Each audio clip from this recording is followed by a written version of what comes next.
జై జై లోకేష్, జై జై లోకేష్, జై జై లోకేష్, మన మంగళగిరి, మన మంగళగిరి, మన మంగళగిరి.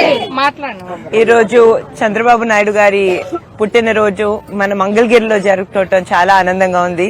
అది కూడా ప్రత్యేకంగా ఎంత మంది స్ట్రాంగ్ మహిళలతో చేసుకోవడం చాలా ఆనందంగా ఉంది.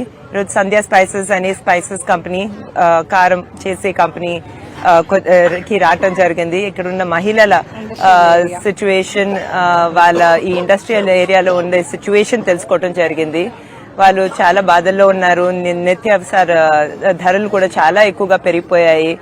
ఇక్కడ అన్నా క్యాంటీన్లు ఏవైతే ఉండేవో అవి లేకపోయేసరికి వాళ్ళు చాలా ఇబ్బందులు పడుతున్నారు. అలాగే చాలా మంది ఈ క్యాపిటల్ రీజన్ కి ల్యాండ్లు ఇచ్చిన వాళ్ళు చాలా బాధపడుతున్నారు. పబ్లిక్ ట్రాన్స్పోర్టేషన్ కూడా చాలా కష్టంగా ఉంది. డ్రైనేజ్ సిస్టమ్, త్రాగునీటు సమస్య కూడా చాలా ఎక్కువగా ఉంది.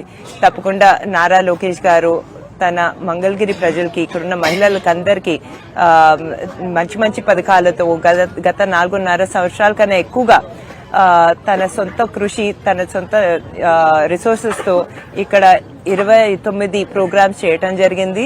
ప్రత్యేకంగా మహిళల కోసం స్త్రీ శక్తి అనే ప్రోగ్రాం చేయటం జరిగింది. దాని ద్వారా చాలా మంది మహిళలు అభివృద్ధి పొందారు. అదే చేస్తూ వెళ్తాము ముందు ముందు కూడా అని చెప్తూ, మరియు మరొకసారి నారా చంద్రబాబు నాయుడు గారి పుట్టినరోజు మన మంగళగిరిలో మన మహిళలతో చేసుకోవటం, ఎర్రబాలంలో చేసుకోవటం చాలా ఆనందంగా ఉందని చెప్తూ సెలవు. చాలా మంది వయసు అయిపోయింది బాబు గారికి అంటున్నారు. ఇవాళ ఎలా ఉన్నారు? ఆయన మెంటల్ గా స్ట్రాంగ్ ఎలా ఉన్నారు? చంద్రబాబు నాయుడు గారు మా ఇంట్లో దేవాంశ్ కన్నా చాలా స్టామినా ఉండే ఆయన, దేవాంశ్ కన్నా కష్టపడే ఆయన ఎప్పుడు తన హెల్త్ ని చూసుకుంటారు. ఆయన ఎప్పుడు షార్ప్ గా ఉంటారు. ఆయన ఏజ్ తో ఇంకా స్ట్రాంగ్ గా అవుతూ వెళ్తున్నారు. సో అందులో సందేహమే లేదు. మాకన్నా ఎక్కువ కష్టపడతారు. ప్రజల కోసం ఏవైనా చేస్తారు చంద్రబాబు నాయుడు గారు. ఏం ప్రధానంగా హామీ ఇచ్చారు వాళ్ళు? మీకు ఏం సమస్యలు చెప్పారు? మీరు ఇప్పుడు చంద్రబాబు నాయుడు గారి గురించి మాట్లాడాలంటే ఆయన ఎప్పుడు మహిళా అభివృద్ధి గురించి ఆలోచించేవారు. మహిళలకి ఎక్కువ గౌరవం ఇచ్చే ఆయన. ఇప్పుడు చూసుకుంటే డ్వాక్రా సంఘాల్ని మన భారతదేశంలోనే ఈ స్థాయికి వచ్చాయంటే అది చంద్రబాబు నాయుడు గారి వల్లన.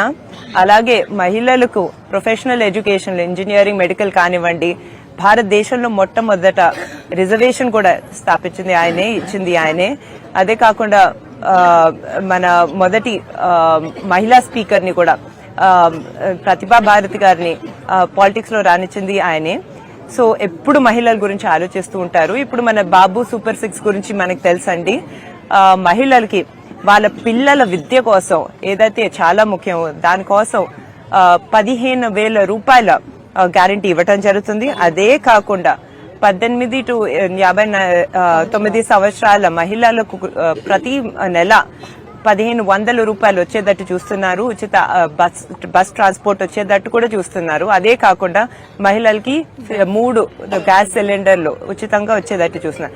అదే కాకుండా మా లాంటి యువతి యువకులకి కళలకు రెక్కలు అనే ప్రోగ్రాం ద్వారా వాళ్ళకి 0 ఇంట్రెస్ట్ లోన్స్ వచ్చేటట్టు గవర్నమెంటే గ్యారంటీ ఇచ్చేటట్టు చూస్తున్నారు. సో బాబు గారు ఎప్పుడు మహిళల గురించి ఆలోచిస్తారు. అది కూడా యువతుల గురించి ఎప్పుడు చాలా ఎక్కువగా ఆలోచిస్తారు.